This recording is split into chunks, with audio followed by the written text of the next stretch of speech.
here through the course of the morning, probably some traffic.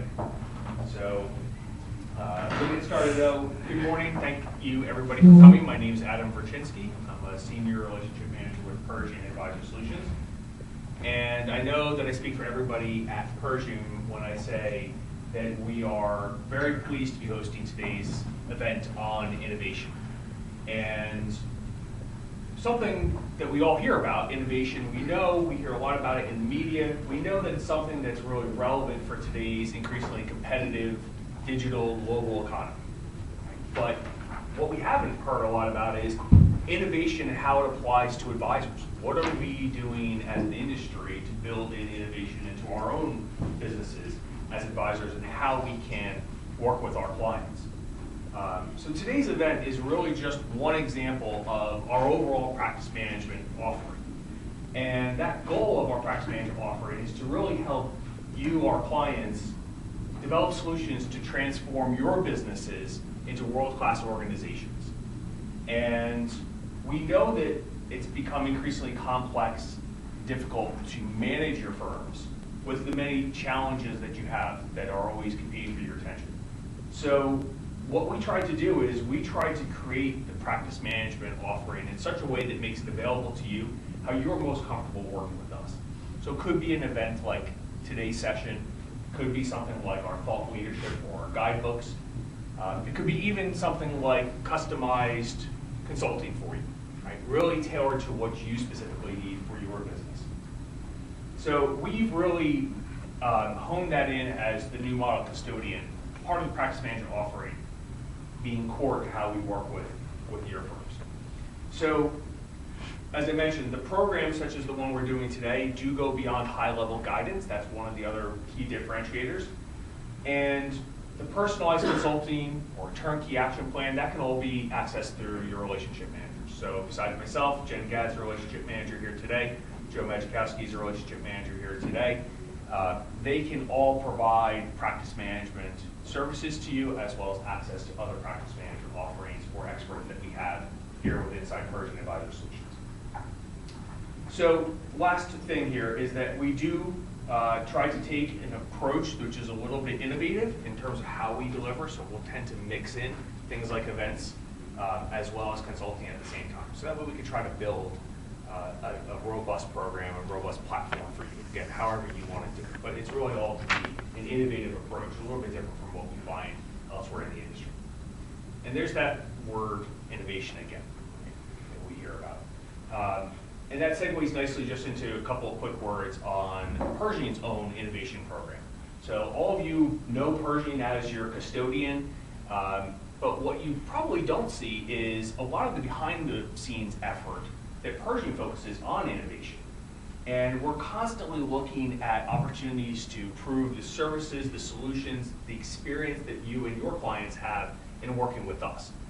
And that comes through a lot through those innovation services. And so while we've had a long focus on innovation, there's a couple of interesting points where we've started to actually hone our innovation approach over the last couple of years. So as part of our current platform in 2011, we aligned Pershing's innovation efforts with the Bank of New York Mellon's innovation efforts as well. So it's a global corporate innovation effort that is corporately aligned. And to date, what we have done is we actually have launched an idea portal. And since 2011, when we launched that, we've had over 1,100 ideas which have been submitted, and we've had 44 which have been implemented. With fairly significant, can't share the exact number, but fairly significant either revenue or cost savings. So 1,100 ideas in the span of a couple of years globally is a very, very significant achievement. So what are some of the mechanisms that we've utilized that maybe you can think about bringing back to your own business to build in a platform for innovation? Well, a couple of things. We've done think tanks. So we do facilitated idea sessions. We started those in 2012. We do specific campaigns around challenges within the organization or within the industry, where we bring together people within a kind of contest-driven setting to come up with different ideas. We also do jams, online time-boxed sessions typically associated with some sort of technology and development for the technology team. And then we also do collaborative innovation sessions with clients. And those collaborative sessions have been very, very helpful in terms of working to understand what is it that you would like to see in working with us. So with that theme of collaborative, I'd just like to take another minute here to introduce our two co-presenters today, Bill Hortz. Bill is an independent business consultant. He's the founder of Strategic Account Management Solutions and the president of the newly launched Institute for Innovation Development. Bill has over 30 years of experience in the financial services industry, having previously restructured and developed sales teams. He was also involved very early on in an entrepreneurial way in the transformation of the advisory business to a fee-based model. Bill's married, has 2 kids as well as grandchildren, lives in the Tampa Bay area, and he enjoys reading, engaged conversation, and something called splunking. Anybody know what splunking is? Guesses? What is that? Yeah, so splunking is the sport or practice of exploring or studying caves. So perhaps at a break you can access Bill why in Tampa Bay is into splunking, but for another time. And then our second presenter here today will be Pat Brown. Pat is a partner within the Private Client Wealth Group here at Lord Abbett. Pat's responsible for overseeing the firm's sales distribution within the Eastern United States. He's also a manager of the sales team for the relationship managers and a frequent speaker at other sales conferences. Mr. Brown brings more than 20 years of experience in the financial services industry, and he joined Lord Abbett in 1990 and holds the SEMA designation. So with the introductions out of the way, I'd like to hand it over today to Bill, who's going to get us started. Thanks, Bill.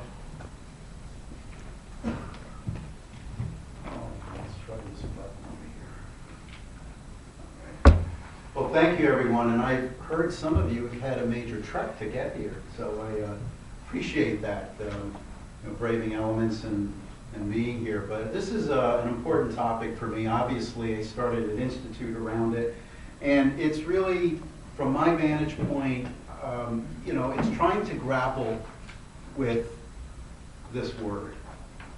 We see it everywhere. All of us as business owners we're reading everywhere that's it. Grow or die has been changed to innovate or die. Innovate, you have to innovate. That's what you have to do. This is essential. What is that? It's not as well explained, and there's a big problem with this word. Grappling with this is, there's no one official definition for innovation that's readily accepted. There's no official definition. Now, let's say you want to learn on your own a little more about, okay, what is this thing, innovation? So let's Google it. You get 292 million hits. Well, that's not helping out very easily, So, what is innovation, and what can it do for my business? What are the steps that I take? How do I implement that? But first, we have to really grapple with what is it. From the Institute's perspective, the Institute for Innovation Development, innovation to us is growth, differentiation, and unique community engagement. How are you going to get those things? Through a process called innovation. And we've set a course to develop what are those tools and how do we make this into a real bottom line practice that we all can use. So that's the challenge of the Institute. And one of the major things that when you hear the word innovation, you also hear the word change.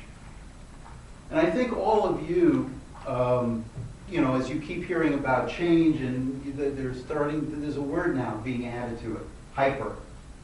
Hyper change, hyper. It's so fast that it's actually at a point. You all understand the concept here of compounding. You talk to your clients about that and how it's kind of hard to explain to clients who don't understand that. How does this happen? Well, we're now at a point that innovation is necessary because change is happening so quickly. And if you look at this chart over here, what you're going to see is you know, in the olden days, a business model was immortal.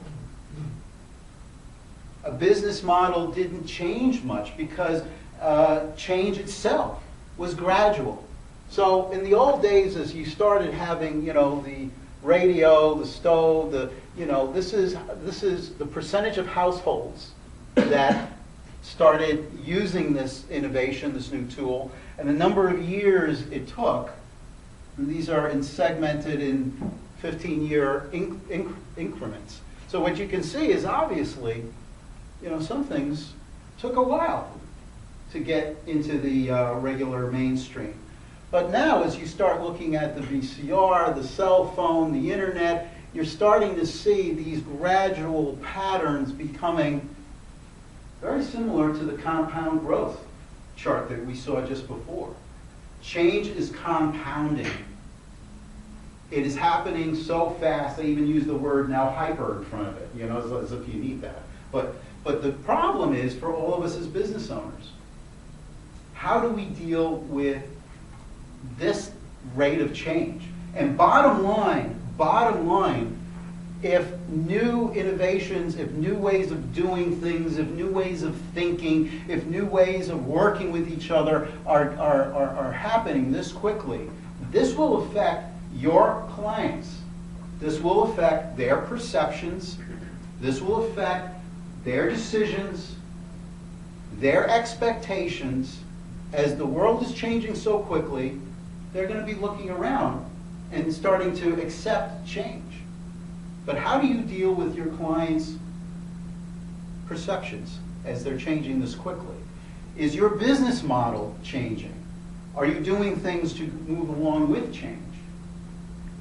But before we, you know, so that's the reason why innovation is so important, because innovation is basically about the understanding, the creation, the management, the delivery, the implementation of change. That is what innovation is all about. So I'm just going to stop here for a minute. And again, this is our case of what innovation is. What are your experiences? I mean, when I say innovation, what are some of your thoughts? I mean, any of you, what are your thoughts about innovation and what it means for your business? It's critical that we adapt and evolve. Yes, please. So I think innovation means taking advantage of all of the technology or all of the opportunities that are out there. One of the things that I've seen as a challenge is taking advantage of them instead of them starting to own us or control us. Absolutely, that's another perspective, absolutely. Please. Multiple components, because one is this generational shift with the clients as well. And if you don't know how to deal with Gen Xers, you're in trouble. Mm-hmm. And this is there's this movement that's starting to grow and emerge, let alone employee management and everything else. So it's a lot of different innovation in a lot of different areas. Let me ask another question. When I say the word innovation, when you go back and see this word, how do you feel? Are you thrilled? Are you ecstatic? Are you a little nervous? Are you a little perplexed? What do you feel? Stressed. That's a good one. And the problem, again, with innovation is that many different people look at this word very differently.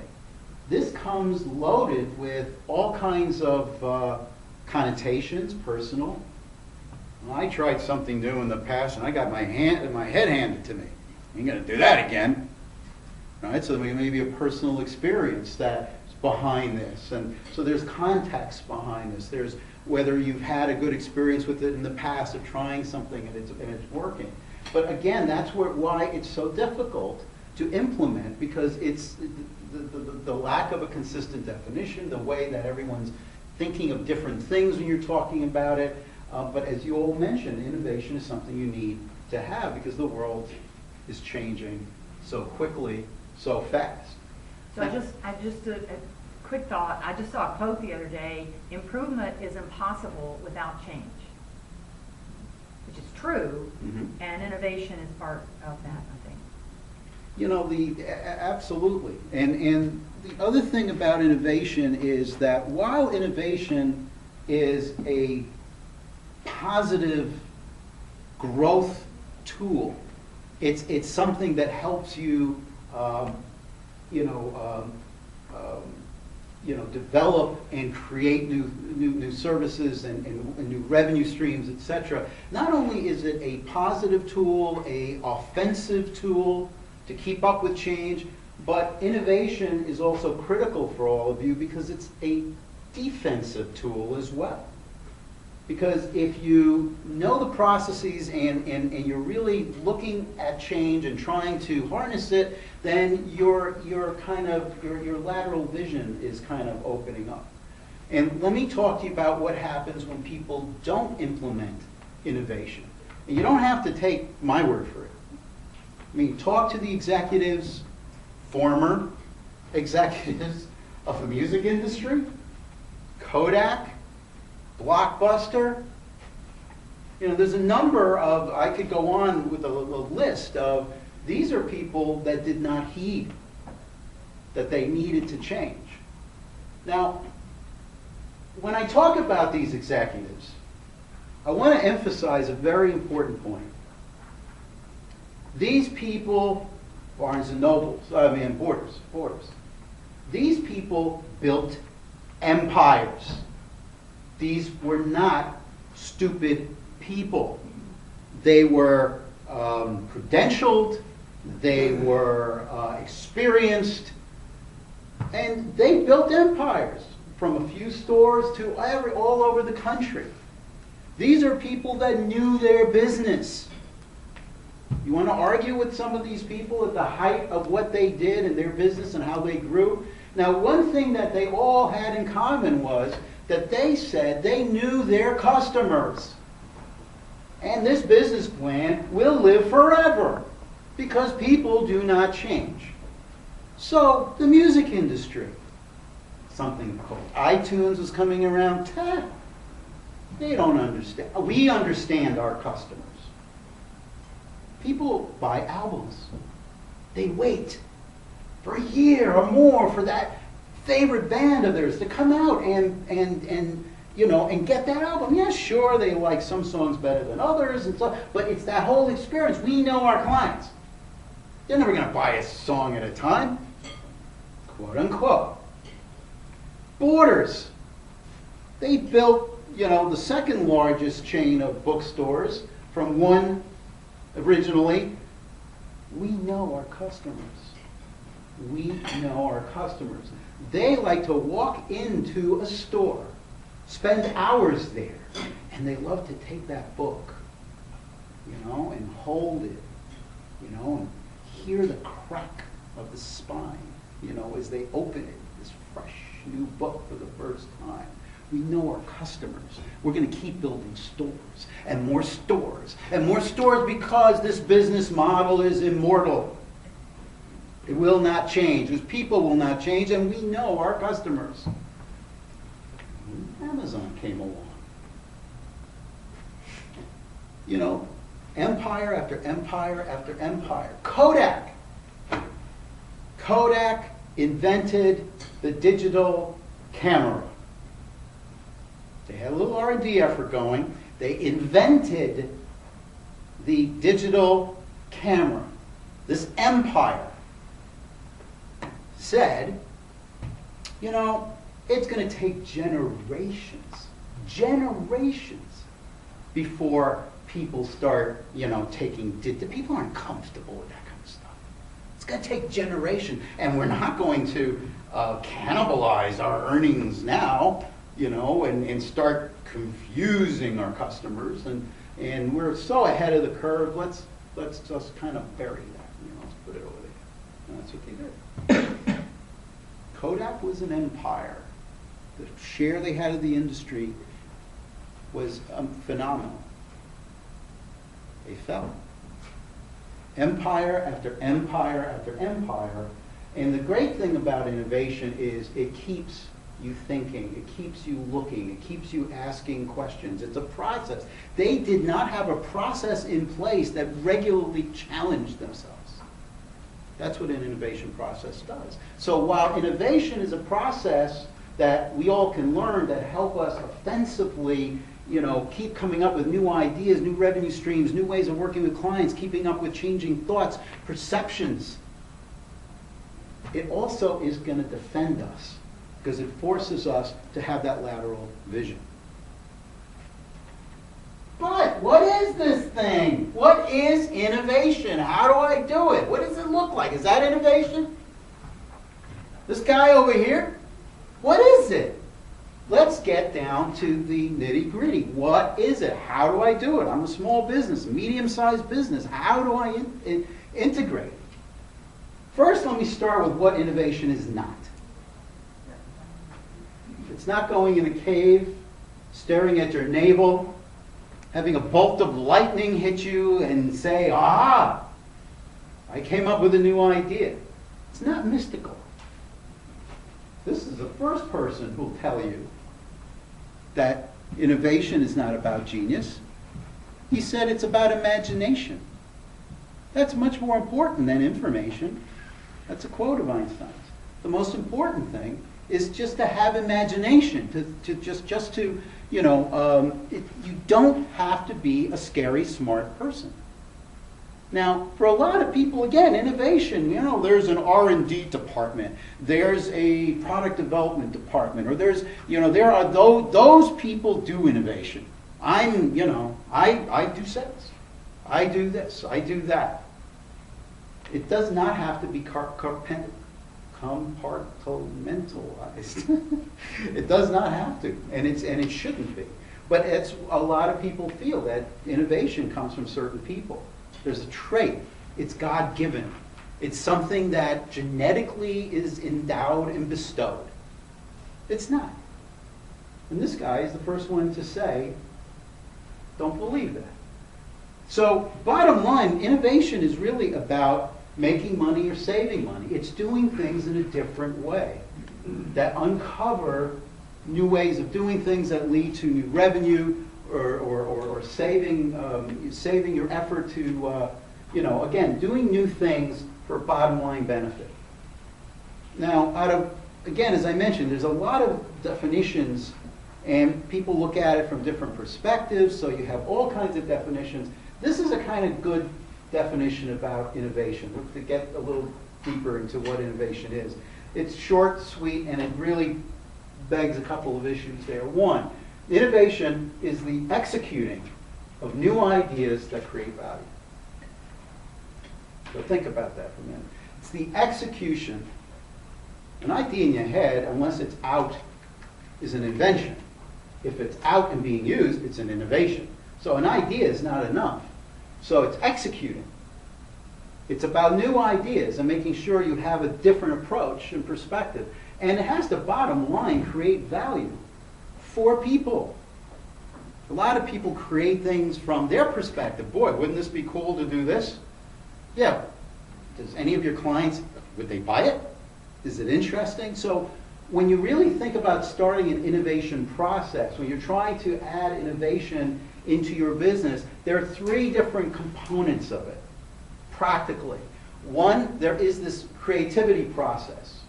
And again, it can be made into a process. Again, creativity is not a trait. Creativity is not a person. Creativity is a process. It's a way of handling a problem. So by definition, everyone in this room and everyone you know can be creative if we show them the process and give them a little rah-rah siskumba, a little encouragement, because maybe in the past they weren't encouraged. They tried something and someone said, I'm not going to do that again. But the point is, anyone can be creative, but there's a process to it and we all can do it. Now imagine all our firms, if you looked at every company Instead of saying, here's the smart people, or here's the creative people, here's the technical people, here's the, they split up their workforce into these segments. Imagine if you looked at your workforce as everyone's creative. Think of productivity, think of new idea creation, think of what you can do if you had that perspective. So again, making creativity a process is a key element. Second, it's executing. So you need a management process. You got to drive this forward. You have to take the idea and move it along. Which of these ideas are going to create revenue? How are we going to do this? Is it possible? You need a process to kind of go through these ideas. And then it's got to be client-centered. If it doesn't solve a client problem, issue, concern, maybe an issue that they're not even aware they have an issue on, an unaddressed problem. If you make sure that all your efforts on innovation are covering these three different points, that's why this is a nice little definition, the executing of new ideas that create value. Now we're getting a little more tangible as to what it is. It's a process, there's 3 steps to it.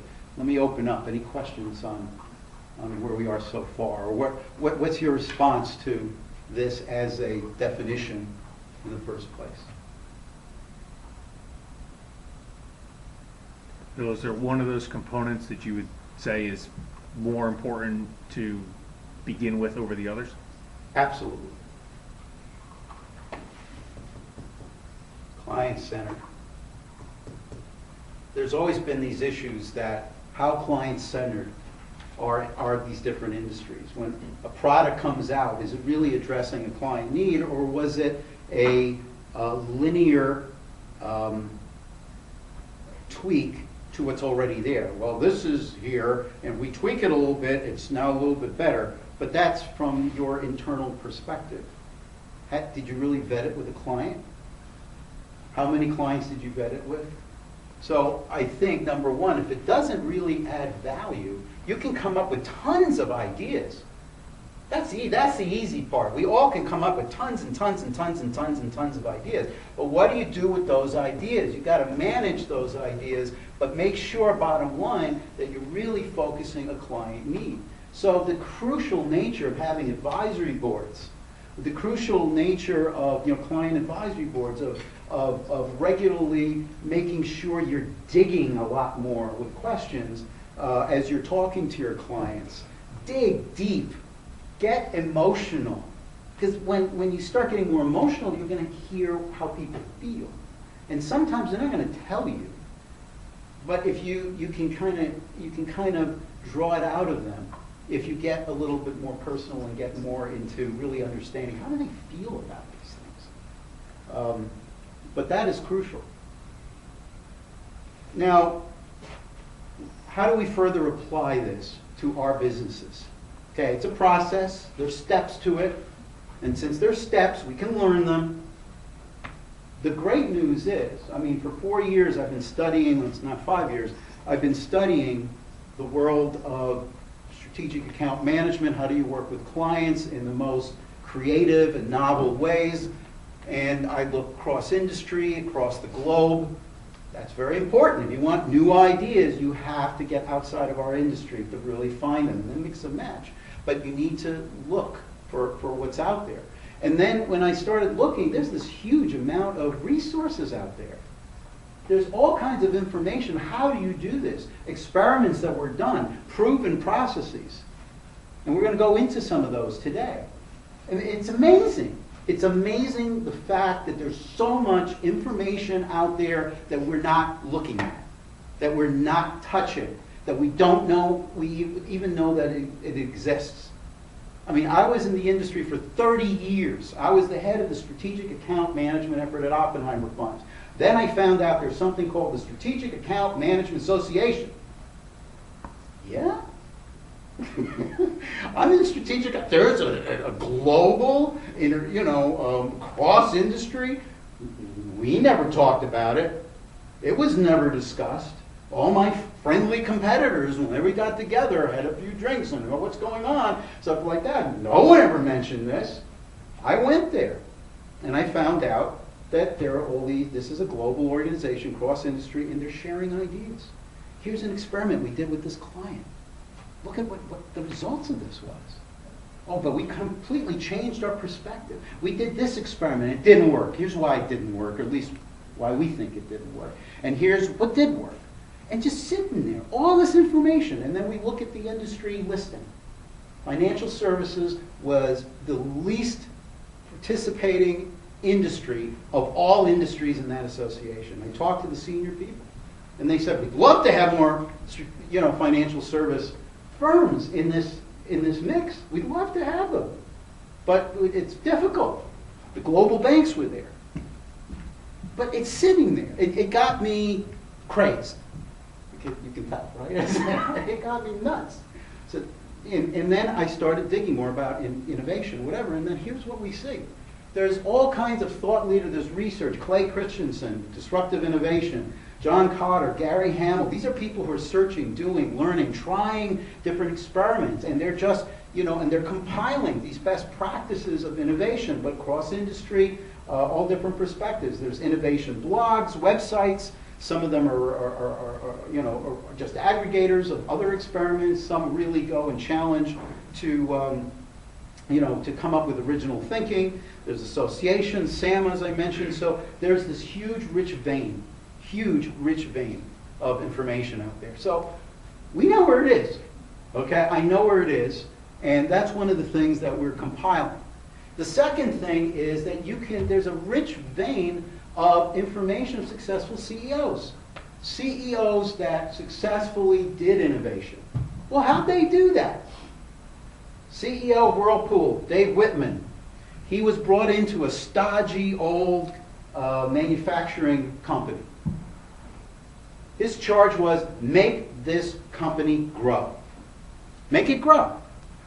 We haven't been doing that for a long time. What did he do? CEO, bully pulpit, he came out with this one statement. Innovation from everyone and everywhere.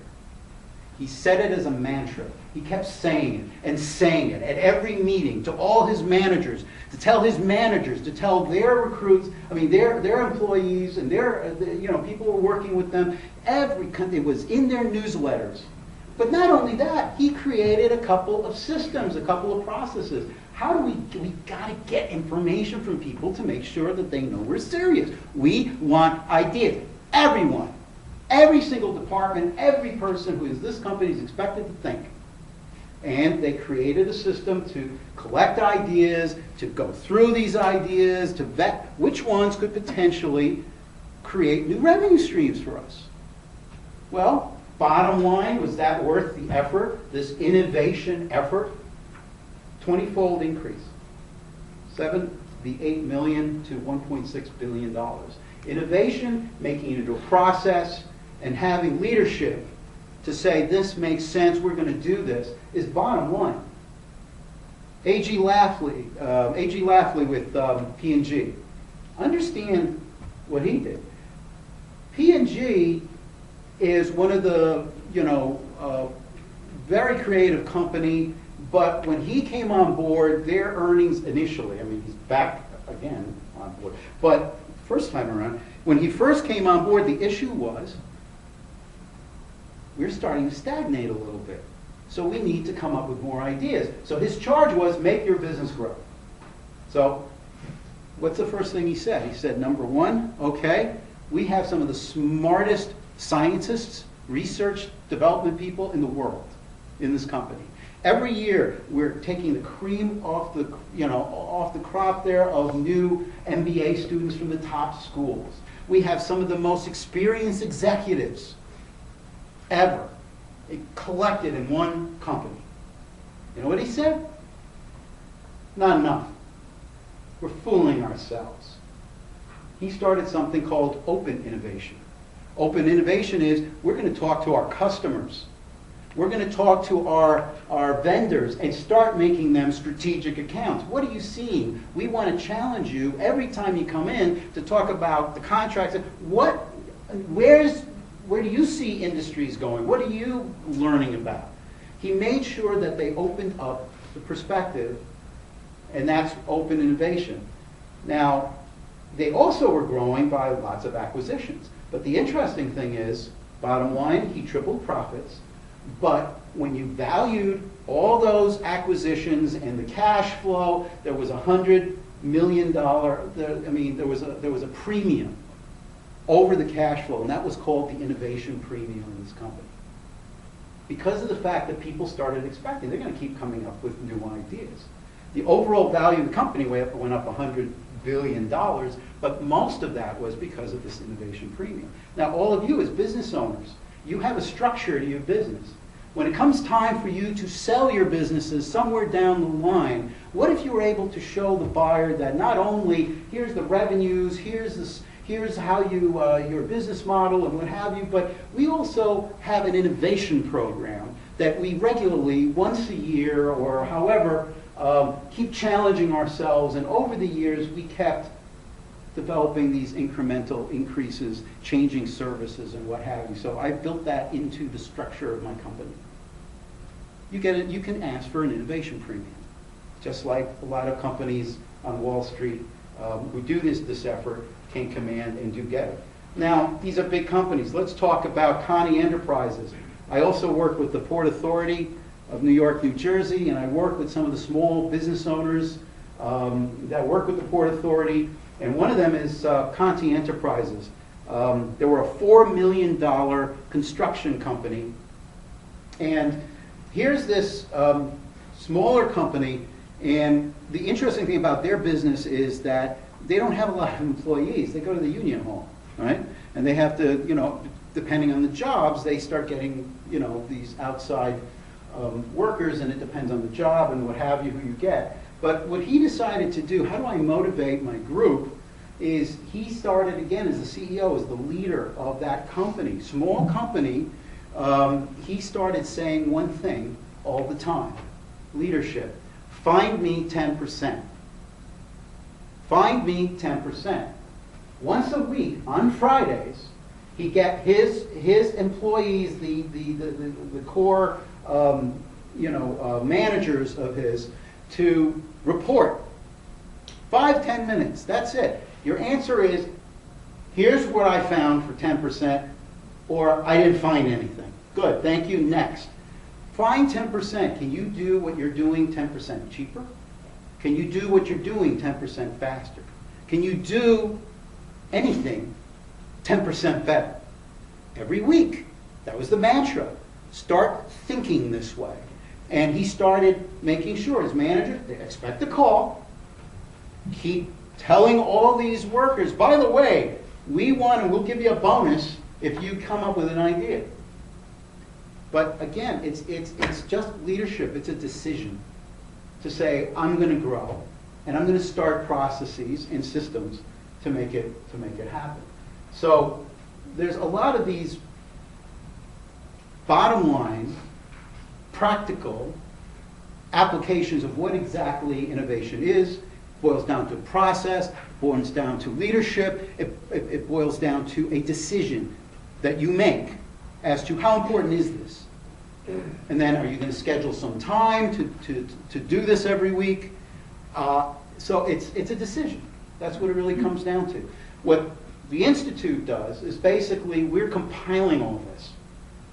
So make it a little, instead of you having to go through 292 million articles, we basically are curating and bringing down some of these best war stories, proven processes, strategies, ideas, top innovation leaders, into the Institute for us, for members who are, again, this is focused only for financial advisors who want to grow their businesses.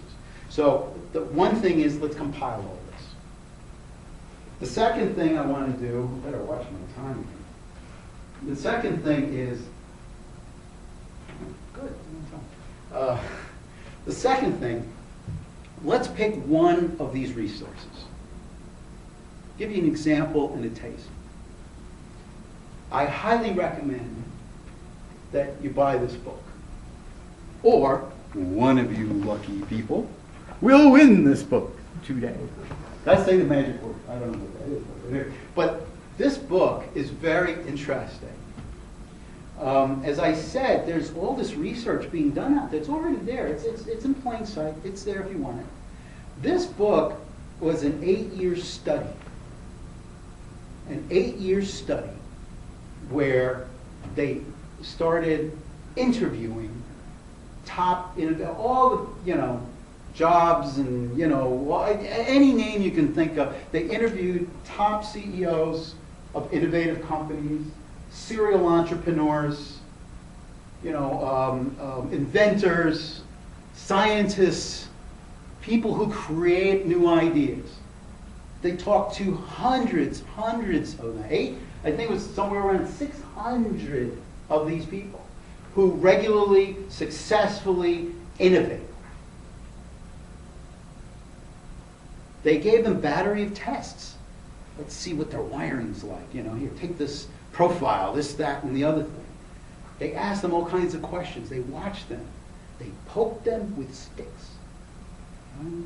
They really analyzed and studied this group of people. How do you do this? How do you innovate? Bottom line, there was no correlation on any psychological test. It wasn't that they were wired to be brilliant. It was basically a way of thinking.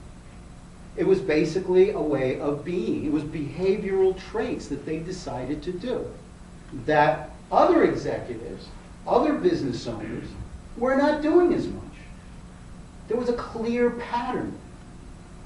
There was a clear pattern that there were behaviors, which means they developed them into skills, and they were much better at it than most other people. And that's why they could innovate and just come up with new ideas. But that's the good news. If it's a skill, it can be learned. But it's conscious choice. You have to say, I am going to start, learning these skills. And the interesting thing is, if it's a skill, it's like, if you can learn Six Sigma, which is a process, you can learn innovation.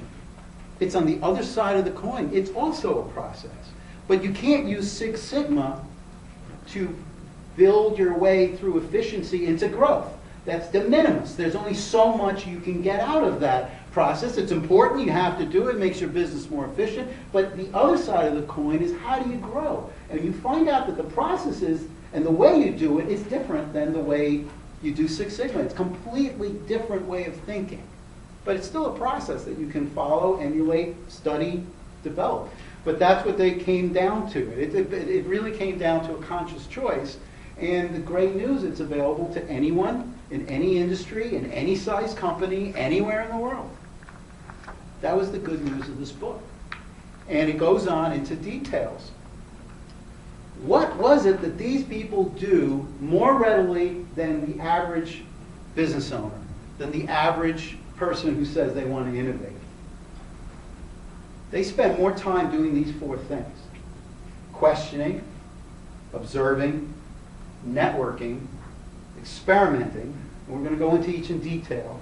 But as you can see, first it was the courage to say, okay, I'm going to innovate. It's a little difficult. It's a little different. I haven't done it as much. But courage, it's valuable. It's important. It'll help your business. It'll help you grow. It'll help you differentiate. It'll give you ideas and strategies so you can have unique ways of working in the community. All that comes out of innovation. But first it's, I'm going to do this. Then they spent more time doing these things. The key was that once they developed these discovery skills, it's one thing that they're called discovery skills. If you question a lot, if you observe a lot, if you're networking a lot, if you're experimenting a lot, you're learning a lot of different things. Now mix them up. Okay, it's alchemical. What they did is an alchemical process of having all these different inputs from very different places, and then they were just started mixing them up. And that's what's called associational thinking. Now think about it. Let me ask you a question. When was the last time you read about some new business, new idea, new thing, and you said, "Oh my, that's genius. That's incredible." What was the situation about? Go back for a minute. think. Anybody remember the last time they said, oh, that's genius? When you heard of a new idea, a new strategy, new business, something new? Anyone? I bet you. I bet you. Yes? There's a store called Box. It's a web app that's a warehouse store. And they're growing at a quick clip. Why did you think what they were doing was genius? Or what was it about them that inspired you to think that? Because the concept of a warehouse store has been proven as a great concept. And to have a web application on your phone is just a different way to deliver that experience. So it's basically someone who took something over here, this works, but let's deliver it a different way. Let's use this. Let's put it together. Correct. 9 out of 10 times, it's not this tremendous technological thing. You know, that's the scary smart people. We dismiss that, you know, something. It's usually when someone mixes two things together and we say, that's genius, and we say, why didn't we think of that? Because all it was taking this and taking that and putting it together. That's all it was. It's combination. It's associational of looking at different things and combining them. I'm sorry, yeah. So I just say, I played sports all my life and coached sports and stuff, so I'm in the process of my like 7th grade or 9th grade, and they came out with an application called Team Snap. And Team Snap is something from your smartphone. It puts all the kids' information in there, all the parents' information, tells you when the games are, emails you where the games are. You're in a rush, you press a button, it tells you exactly where the game are. Google Maps takes you right there. It's an awesome application. Awesome. But basically, it's combining a couple of different facets together and creating this new thing. That's how 99% of a lot of new innovations come into being. I mean, even Steve Jobs, you saw the quote before. He said, creativity is just connecting things. That's all it is. The iPhone was a tremendous hit because of combinations of ideas. It wasn't just technology. He took a course in college on calligraphy. By chance, he had nothing else to do. This should be interesting. He went in and he learned about calligraphy and how information can be beautiful. He took that idea of calligraphy, he took this idea of this new technology, let's make it beautiful.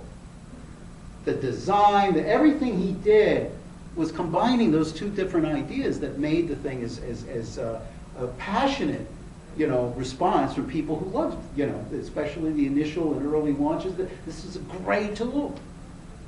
So, I mean, it's these combinations. So, comments, thoughts?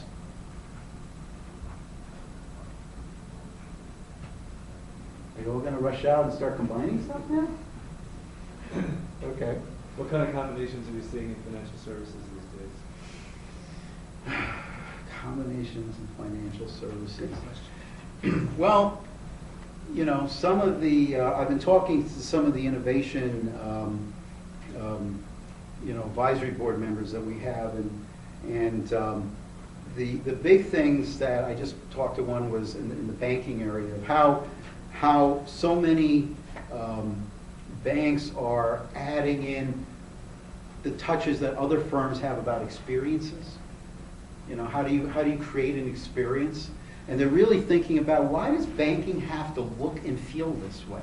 Why does it have to be kind of the same? How do we create something that's completely different? And let's focus on experiences. Let's make people have fun at the bank. Let's have people do things differently. So by consciously saying, how do we change our orthodoxy, our traditional way of looking, of working, how do we then, you know, let's look at other companies and who's doing experiments with how they're making their clients have experiences around their products.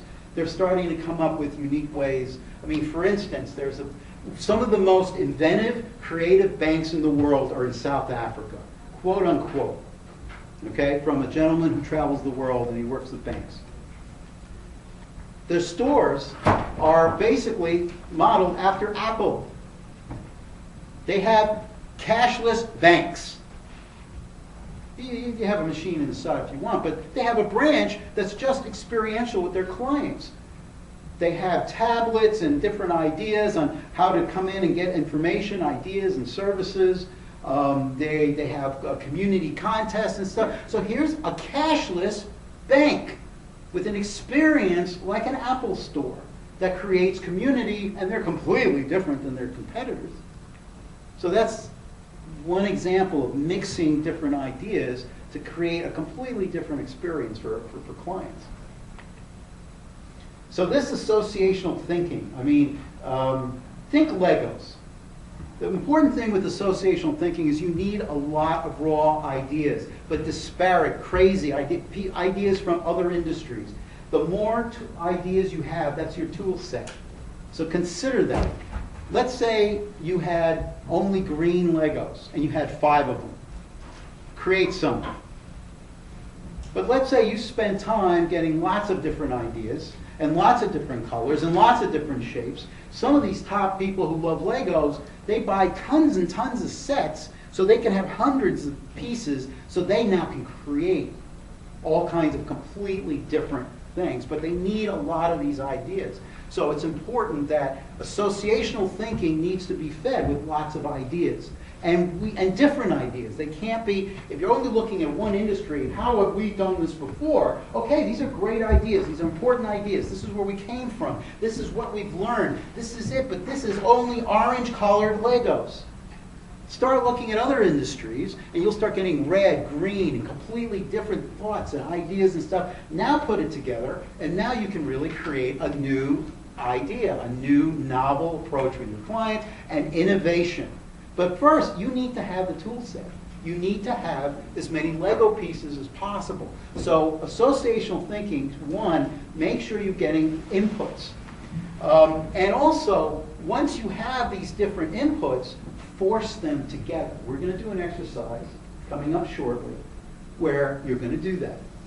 We're going to show you that not only is it not hard, it's also fun.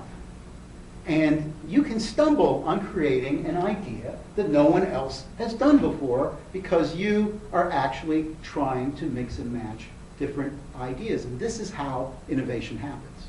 This is, you know, this book, by the way, has studied every major scientific discovery, every single, business entrepreneur. They all did it. The pattern is consistent. It's consistent. This is how it works. This is how it's done. But you need lots of ideas, cross-industry, and then force and try experiments. It's fun. And you will find some interesting things that could be very, very valuable for your clients and for your business. Now, another idea is, how do you keep thinking like this? A company we're going to study in a few minutes, IDEO, later in the morning, they require all their top thinkers, their top design innovation firm, to have on their desk a bunch of weird stuff. It's required. It's like the idea of a curiosity box. If you worked on a previous project and you created something, have like a piece of it that you had on your desk. But the point is, as you're trying to think of a new idea, you're trying to be associational, how do you trigger that right brain? How do you trigger the being creative instead of just analytical? Well, if you see a lot of different ideas, it's just going to force your thinking in different areas in different ways. So to have this associational thinking, those are 3 major tools, and one of them we're going to go through. Any questions on that? Any ideas you have on how maybe you can apply that to your business?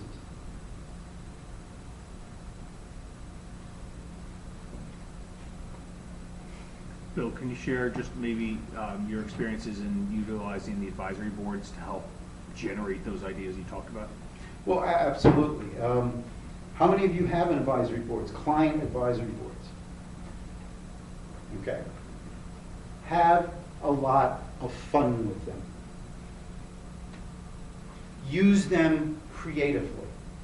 Throw out ideas and see what you get back. And the more you think differently, not as an advisor, but as a small to mid-sized business owner, I think that's kind of important.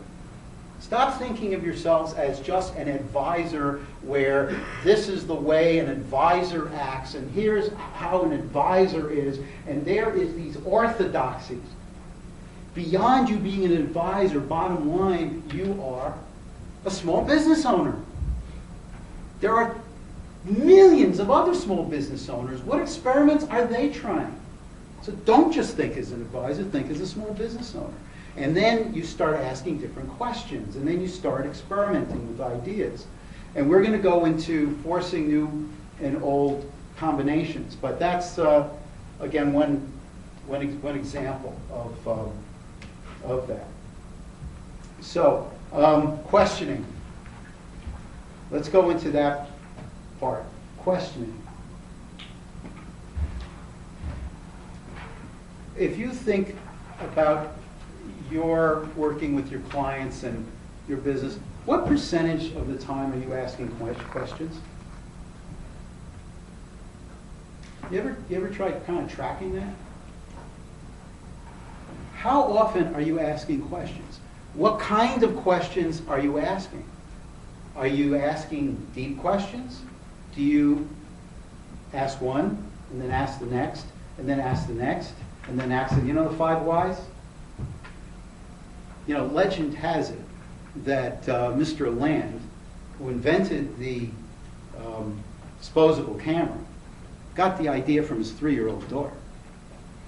Now, maybe that's a legend, that he didn't want to admit that he just said, why? But he challenged, why do cameras have to be structured the way they are? Why is it priced this way? Why does it have to be manufactured this way? Why do we assume that this is the only way to do it? Why haven't we tried other things? You keep asking why. Toyota, their whole innovation effort, they institutionalized it. The 5 why system. They've come up with a lot of different, they've taken their chances and they've done some good things along the innovation front and took some chances. How did they do it? They just kept asking why. Not the first, not the second, but the third, the fourth, the fifth. So keep track of what kind of how often you're asking questions. Keep a notebook. Edison kept a notebook of ideas and questions. He had 3,500 of them by the time he was finished. 3,500, and he gave himself a quota. Every week, I have to come up with at least 10 questions and and new ideas from them. He forced the issue. He made it a choice. As the business, and running his business and running, trying to come up with more inventions and be more novel, he made it a point. It was a choice. I will continue to ask questions. Not the 1, not the 2, but challenge orthodoxies. Why are you doing what you're doing? Why does it have to be that way? What's the weirdest idea you can come up with as to how to do it differently? There's nothing wrong with asking that question. That's one of the most important questions you can ask. And that's how these innovators did it. They just kept asking why. There's a system called question storming. Before you rush out analytically and say, here's this problem, how do we solve it? Before you get into this analytical, how do we do this, step back. Have you asked all the questions? Start question storming. How many questions can you make up about this issue before you start to try to fix it? You may stumble on a perspective or one question that kind of leads, yeah, that could be something. But question storming, tracking your Q&A ratio, keeping a notebook, questioning. Now, another reason this is important, it has to do with your mind. Well, more technically, your brain. Neuroscientists, social scientists have been studying how you think with such amazing detail, it is scary. With MRI, they can see you thinking. They're really mapping out how we, as human beings, think. And what are the processes? What goes on in the brain? What happens? One thing that they've all uncovered is the brain automatically has shortcuts. Think about your business. Think about it in general. Don't you look for shortcuts sometimes? So much time, so much, I don't, how do I, okay, first answer that comes in, But the brain actually works that way. When new information comes in, it's like a filing system.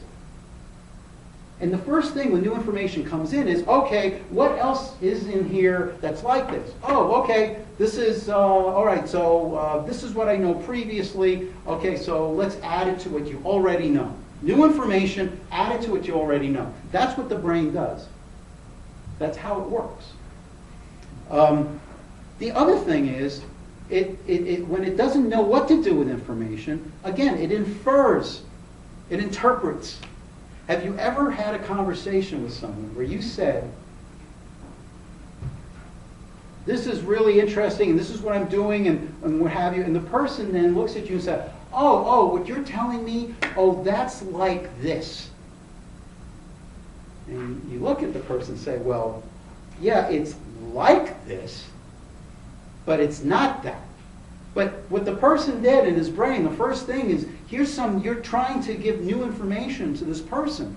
And the first thing they're doing is they're kind of trying to say, what do I do with this new information? Oh, it's like this other thing. Again, you go into your brain. The brain is looking for the shortcut. And the shortcut says, okay, it's like this. Okay, good, let's put it in here. You just got new information. What did you do? You related it to what you already know and to the past. You didn't take the new information, okay, what's really new about it and what can I do with this? Because that's the way the brain works. Now, if you know the brain looks for shortcuts, if you know in your business, because I know we're all constrained. I'm a small business owner. I mean, I understand time, money, effort, limit. So we look for shortcuts. Why can't we see opportunities like some of these other people do? Because we look for shortcuts. And the brain is already conspiring against us to, all right, let's shortcut. We can't see a new opportunity because we're all relating everything to the past. So how, if you know this, how do you get around that? How do you become more innovative? How do you work with that? Questions. As the second question, as the third question. That's, again, why questioning is so important. It gets you deeper and you're digging more, and you have to watch how many times you're asking questions. Any feedback on that? So us asking questions is one thing. Implementing that upon all of the people that we work around is another. So any thoughts on how we can have a questioning environment where everyone is constantly questioning everything, which is the building blocks for Well, it comes back to, remember the stories I told you about the CEOs. Mm-hmm. What did they do? Mm-hmm. They came in with the charge, grow this business. Just like all of you, you're here because you want to grow your business. And you don't want to just follow other people's best practices. You want to come up with your own best practices. You want to differentiate. You want to have unique ways of working in your community, be seen as that. So you're working with a bunch of people. Leadership. What Whitman said. Okay, everyone, I expect ideas. We're going to create a system where we're going to collect these ideas. And we're going to keep asking for ideas. Our newsletter. By the way, you send in an idea? It's the leadership of just saying, we want everyone to, you're building a culture. And it takes you as leaders of your business, as you're getting more people, as you're developing it, as you're growing to the next level, that's what you want to have. You want to have people who are going to help you grow. And it's setting the tone and the culture before that. If I can, I'll just chime in on that. I think one of the best examples probably within our direct industry is Bridgewater Associates, right? I mean, he's been recognized, the CEO of Bridgewater has been recognized as building the culture which questions everything. That's his entire corporate culture, is hiring people which question everything. And he recently did an interview, I think it was on CBS or something like that, and he specifically talked about the need to leave hubris at the door across the organization. And by leaving hubris at the door, it allows everybody to question everything. And he specifically built Bridgewater into the world's largest hedge fund just by doing that. So I think your points go on culture is probably one of the most relevant things, is besides the leadership, is to actually build a culture around allowing people to question and making it an acceptable behavior. And the culture of your firm is your decision. And it's what you choose to do.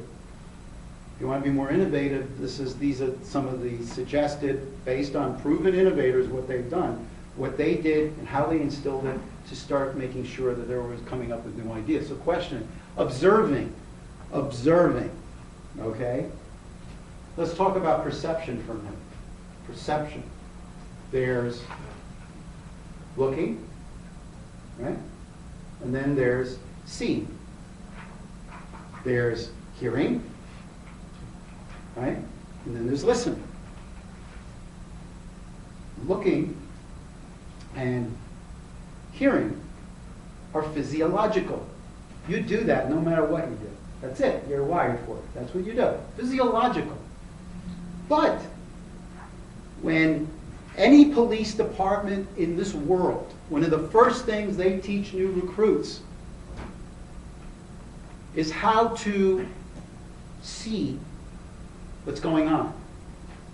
Don't rush into a situation. Man down, situation going on, all kinds of things are going on. You don't run into that situation. You do that, you do not ascertain exactly what's going on, you could be dead.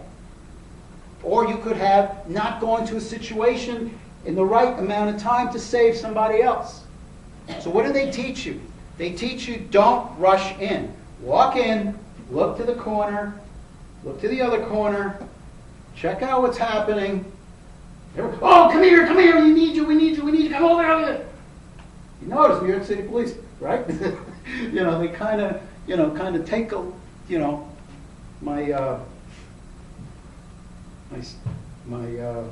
father-in-law told me that. And he basically said they are taught how to look, how to see the situation. So it's more intentful, and it's a skill. And any police department, you talk to police people, you see it, it's automatic in them. When they're walking in a room or anything, they're always looking around. It's a skill that they've been trained, and it's a little more than just physiological. It's intent for specific, how do I really see what's going on? Hearing and listening. Listening.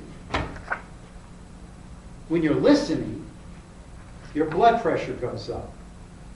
When you're listening, your heart rate goes up a little bit. When you're listening, it's work. You're more intentful, and that's why you get probably going to be tired after listening to me after the rest of this day. But it's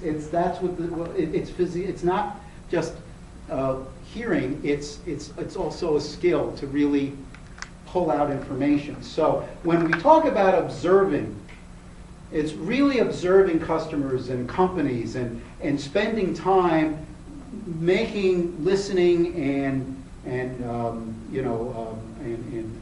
looking and move it out of physiology, and that's something that these top innovators spend time doing. They're very observant, they're very intentful, they're very aware, and they develop that as a skill to really be aware.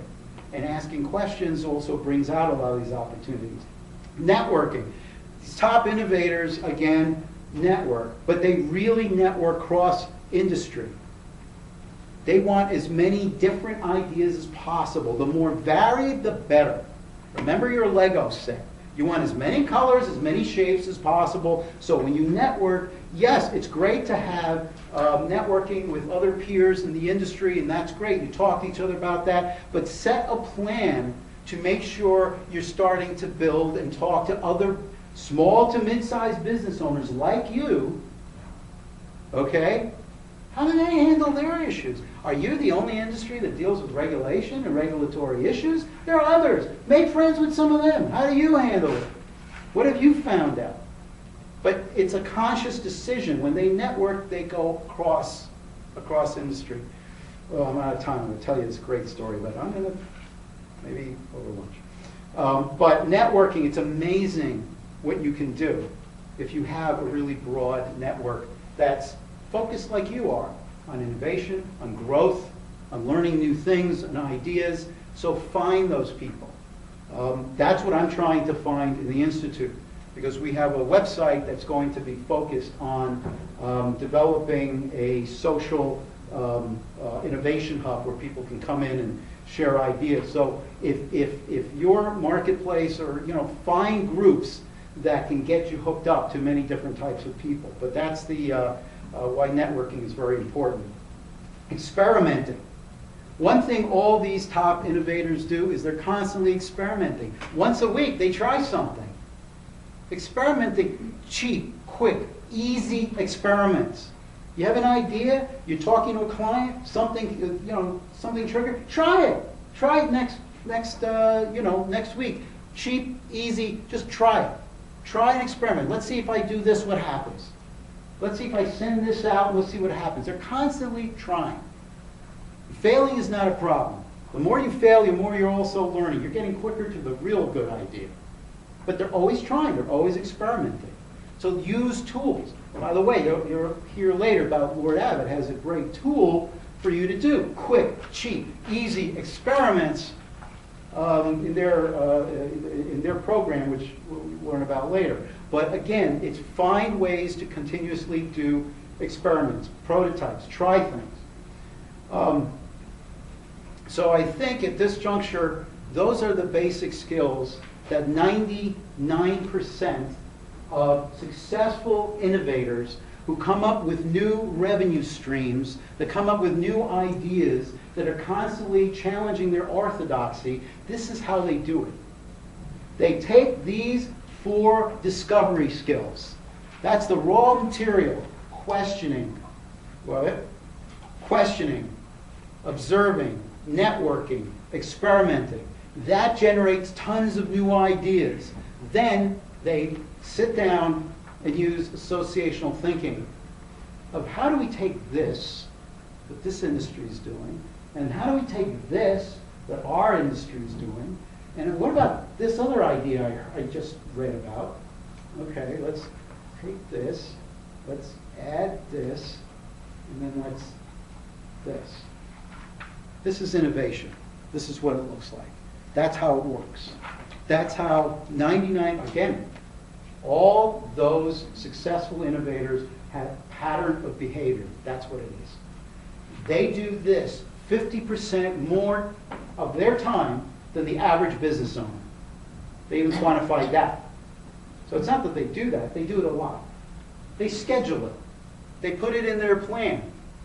What is your goal for your firm? I want to innovate. I want to come with new ideas. I want to keep changing. Everything's changing around me. I want to keep up with it. Well, how are you going to do that? Schedule time to mix ideas from these 4 skills. Make them into skills. So we're going to go and do an exercise, but before we do that, any questions? Feedback? That's the formula to innovation. You now know what it is. There it is. It's yours. We're going to play with it right now. So, Okay, good. So thanks, Bill.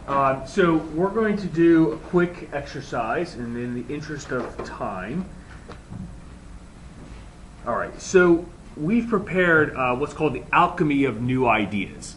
And we're going to spend here, we had originally planned to spend about half an hour. I think what we'll do is we'll spend about 20 minutes doing this. We're going to assemble as groups of, let's say, about 5 to 6 people at a table right next door in the boardroom, 5 or 6 people at a table. Each table will be given a picture, a sheet of paper with a couple pictures on it. And your charge is to utilize some of the skills that Bill talked about to try to combine those pictures into a novel new product or service. So the example I think that we have on one of them is to take a picture. There was a picture of a, correct me if I'm wrong here, a duck, a bunch of bananas, and what was the other one, Bill? cheap flip-flops. Okay, cheap flip-flops. So Totally disparate. duck, banana, and no cheap flip-flops. Possible combination in there. And then the question was, create a business or service out of that. Figure out the components. The duck goes quack, makes noise, has feathers, is soft. Bananas come in bunches. They're sweet. They're yellow. The last one was cheap flip-flops. You use that on vacation, it's cheap, you can throw them away. Okay, so what one group did is they just, and again, there's no right or wrong answer. Have fun with this. Innovation is fun. It's something that you want to experiment. There's no right or wrong. But one person said, okay, here we go. Feathers, a pillow that has feathers, and we sell them in multi-packs and bunches that are disposable, and that will be easy to go on vacation with. So disposable travel pillows. Disposable. That's an idea. By forcing these three different things that have completely disparate, make them into something. No right, no wrong. Have fun with it. You're going to do number 2. Force new and odd combinations. They're all going to be associational thinkers. Okay, so 20 minutes we'll spend starting right now, in the boardroom next door, form into groups around the round tables, 5 or 6 to a table, and your table should have the sheets on them to get started.